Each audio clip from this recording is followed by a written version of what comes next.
अपने सेंस में नहीं रहता वो, उसे एकदम से एक वो दिखती है, जैसे कहते हैं ना झलकी इमेजिनेशन, उसे होती है एकदम दिखता है उसके दोस्त की गर्दन कटी हुई पड़ी। तो वो पानी मांगता हुआ, एक बोतल पी ली, दूसरी लेगा, दूसरी पी ली, तीसरी लेगा, तीसरी पी ली, 3 नहीं, 4 नहीं, 10 नहीं, 20 नहीं, 30 नहीं, 40 बोतल वो एक साथ पी गया हाथों हाथ जब। तो आज हमारे बिलाल भाई आए हैं हॉरर पोस्ट कार्ड सुनाने। अदनान भाई की जगह आज बिलाल भाई सुनाएंगे। सुनाइए बिलाल भाई। तो ये कहानी जो है ये सुनी थी मैंने, बहुत काफ़ी टाइम हो गया सुने हुए, यूट्यूब पर ही सुनी थी, सच्ची घटना या उस पर है। ये कहानी है वेस्ट बंगाल साइड की। तो एक लड़का है, उसका नाम हफीज़ है। वो नौजवान लड़का है और अपना वो गुस्सेल है, कुछ भी वो एकदम अपना काम करना तो करना ही है, ऐसा लड़का था वो। तो ऐसी एक रात उसके घर वाले उससे कहते हैं कि हफीज़ जाओ कूड़ा डाल जाओ। वो जाता है कूड़ा लेके, तो कूड़ा डालने जाता है, कूड़ा डस्टबिन होता वो फुल था, कि वो डालता तो वो निकल जाता कूड़ा। तो ऐसे ही वो चला जाता आगे एक पेड़ के साइड में डालने। तो वो इतना ध्यान नहीं देता, वहाँ पे दिए जल रहे थे पेड़ की साइड में, तो वो डाल देता। अब वो जैसे ही डालता उसका सेंस गायब हो जाता, अपने सेंस में नहीं रहता वो, उसे एकदम से एक वो दिखती है, जैसे कहते हैं ना झलकी इमेजिनेशन, उसे होती है एकदम दिखता है उसके दोस्त की गर्दन कटी हुई पड़ी। ठीक है, वो फिर थोड़ी देर ऐसे बिना अपने सेंस में नहीं रहता, वो जब आता अपने सेंस में, हाँ बिल्कुल, बदन से अलग पड़ी बिल्कुल। मतलब उसे दिखता है, ऐसा झलकी होती है ना एक, कि दिख गया मुझे एकदम से। तो ऐसे ही वो फिर अपने सेंस में आता, तो वो कुछ नहीं बोलता है, सीधा घर चले जाता। घर जाके वो उसकी तबीयत खराब होती है। ठीक है, फिर घर जाके मांगता वो अपनी बीवी से पानी की बोतल लेगा। उसकी शादी हो गई। हाँ, उसका एक बच्चा भी था। तो वो पानी मांगता वो, एक बोतल पी ली, दूसरी लेगा, दूसरी पी ली, तीसरी लेगा, तीसरी पी ली, 3 नहीं, 4 नहीं, 10 नहीं, 20 नहीं, 30 नहीं, 40 बोतल वो एक साथ पी गया हाथों हाथ जब। तो ऐसे ही उसकी बीवी ने भी कहा कि इतना पानी क्यों पी रहा हो। तो वो कहता तू नहीं देगी तो मैं खुद ले लूँगा, पानी तो देना पड़ेगा तुझे। ठीक है, वो ऐसे होता रहता। फिर 2-3 दिन ऐसे होता। वो अभी की ये बात किसी को नहीं बताई बाहर, कि किसी को भी कुछ खबर नहीं है इस चीज़ की, बस उसकी बीवी और उसे ही पता है इस चीज़ का, कि हफीज़, उसकी बीवी को भी नहीं पता चलता कि हफीज़ को कुछ है भी, इतना वो नहीं है नॉलेज में।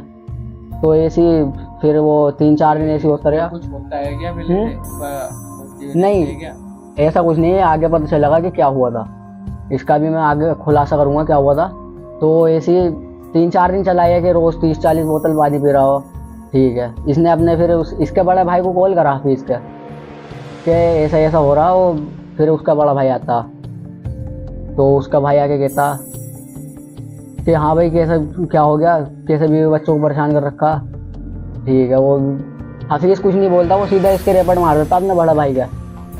तो उसके बड़ा भाई को तो पता चल जाता है कि हफीज़ नहीं है इस टाइम, इसके अंदर कोई और ही है। तो वो चुपचाप बाहर चले जाता घर से, वो कुछ नहीं बताता। फिर ये रोज ये चलता कि 30 बोतल 40 बोतल। फिर 6ठे या 7वें दिन वो बुलाती है हफीज़ के बाप को, कॉल करती है कि ऐसा ऐसा हो रहा। हफीज़ का बाप मौलवी को ले जाता। तो ठीक है, मौलवी आ गया घर, हफीज़ से पूछता हाँ भाई कौन है तू। हफीज़ चुपचाप बैठा, उसकी एकदम जैसे वो पूछता ना, उसकी आँख काली और वो ऐसा हंसता, तू निकाल देगा मुझे, एकदम बोलता। उसके अंदर की जो एंटिटी है वो बोलती तू निकाल देगा मुझे, ऐसे। वो फिर वो समझ जाता है मौलवी कि ये तो मेरा बस की का है नहीं कुछ, ये तो कोई ऊपर का ही वो है तगड़ा, कि सामने से एकदम एंटिटी कह रहे कि तू निकाल देगा मुझे। ये भी अभी खुलासा बताऊंगा ये कैसे हुई, उसके ऊपर कैसा है एंटिटी। तो मौलवी समझ जाता है तो मेरा बस की ही नहीं, कि एंटिटी सामने से ही कह रही कि तू निकाल देगा मुझे। वो कहता है कि मेरे एक गुरुजी हैं, उनके पास जाना पड़ेगा। ठीक है, ये कहते चलो ले जाएंगे। तो इसके बीच में एक और वो हुआ था केस, इसकी बीवी पूछती है कि तू हमें जीने देगा या नहीं जीने देगा। तो ये कहता है अभी तो इसका ही नंबर आया है, तुझे भी लेके जाऊंगा। ये हो गया सीन। चलो फिर वो मौलवी के पास ले जाते हैं, जो गुरु है उनके, ले जाते हैं दरगाह के। वो मौलवी कहता है कि दरगाह उनका गुरु, हाँ उनका गुरु, के एक फेमस दरगाह है वहाँ ले जाओ। वो ले जाते हैं दरगाह के बाहर ही, गाड़ी वाड़ी पार्क करके देखते हैं। वो तो घर वाले थोड़ा आगे चलते हैं, देखते हैं, जैसे ही जूते निकालते हैं, जूते उतार के जाना पड़ता है दरगाह के अंदर भी। तो जैसे जूता उतारते हैं, देखते हैं हफीज़ गायब। हफीज़ कहीं है ही नहीं। आसपास ढूंढा, बहुत ढूंढा, सुबह दोपहर हो गई, सुबह से ढूंढते ढूंढते नहीं मिला वो फिर थकार गए अपने घर वापस जाने के लिए, कार के पास जाते तो देखा वो तो हफीज़ वहीं बैठा। तो वो पूछते हैं उसका भाई, बड़ा वाला भाई हफीज़ का, कि कहाँ था। तो वो कहता मैं तो यहीं था, मेरी ज़रा तबीयत ख़राब हो रही थी, मैं इसलिए वो हुआ, मैं अंदर जा नहीं पाया, मैं इसलिए इधर आ गया। वो बहानेबाजी करता रहा। तो वो कहता बड़ा वाला भाई के मेरे तो ध्यान है, मैं कार के पास भी देख कर आया हूँ कि यहाँ नहीं था, चलो कोई बात नहीं, आ जाते हैं।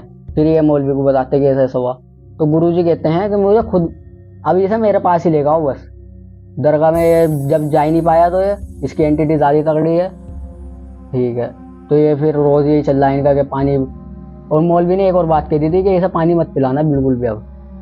तो वही करा उसने, उसकी बीवी ने पानी की बोतलें सारी हटा दी, फ्रिज में पानी नहीं रख रखा, ठीक है। वो अब ऐसी काम के बाहर चली जाती है, वो काम से सब्जी वब्जी लेने, तो वो आके देखती है हफीज़ बाथरूम में लेटा हुआ, बाथरूम में बैठा, टंकी के नीचे मुँह कर रखा, पानी चले जा रहा, पानी पानी पानी पानी बस पिए जा रहा। तो वो फिर बुलाती है बाहर वालों को, जब पता चलता है इस चीज़ के लिए वो बुलाती है 8-10 को बाहर से कि ऐसा ऐसा हो रहा है। वो फिर बताती है जब पता चलता है बाहर वालों को कि ऐसा हुआ, तो वो लेकर आते हैं। अब ये समझ लो कि 8-10 आदमी ऐसे कि वो उठाने को अच्छी खासी भारी चीज़ उठा दें, और हाफिज़ के अंदर इतना वजन भी नहीं कि वो किसी से 2-3 से आराम से उठ जाए।